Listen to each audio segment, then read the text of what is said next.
So I'm here outside the council offices with Marion, our fantastic leader of our campaign. Thank you, Marion, and spokesperson for all of us here. Marion, could you just give us a brief summary of what's been announced after the meeting? Well, I believe I know the leader of the council came out a few months ago and gave a statement to the press that I think Vistry have agreed to hold a public event for people to consider the plans, I believe in relation to Route 2 and hopefully this roundabout, Tesco's roundabout, and that and whilst that is being organised, that the tree felling will stop until such time as that event happens. There's other things that they said in their statement, but I won't go into all of that. I think from my point of view, I'm delighted to hear that, from my point of view, I'm just delighted to hear that, you know, that colleagues from the council and Vistry have come to some understanding that's going to help the community to have our say, finally, at last, in a formal way, to be heard on this, which is what we were asking for from within the petition that we set up, and also that the work stops to enable that to happen. So we've got the temporary stop that we need. I don't know if it's a formal temporary stop, but it's an agreed temporary stop. And we've got the opportunity for people to be consulted on the plans. Now, clearly, I think, as you might hear from the statement from Vistry, they are still asserting that trees will have to fall. Now, obviously, 15 trees have already been felled.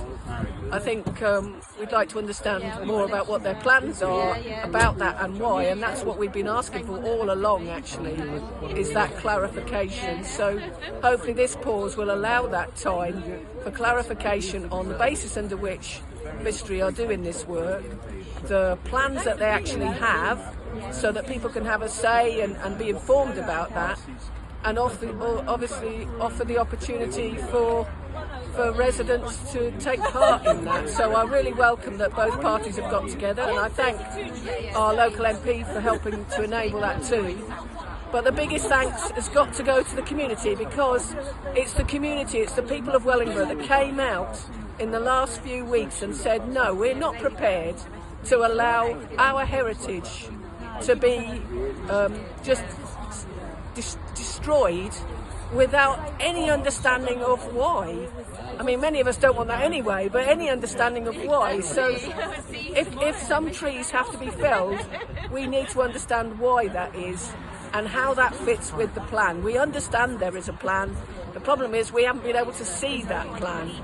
So I just want to say thank you to everyone from across the community for really believing in each other, for all the people that come out that didn't know each other beyond 2 or 3 weeks ago, that took personal action to make sure that those trees were safeguarded whilst this decision was arrived at, and they put themselves on the line.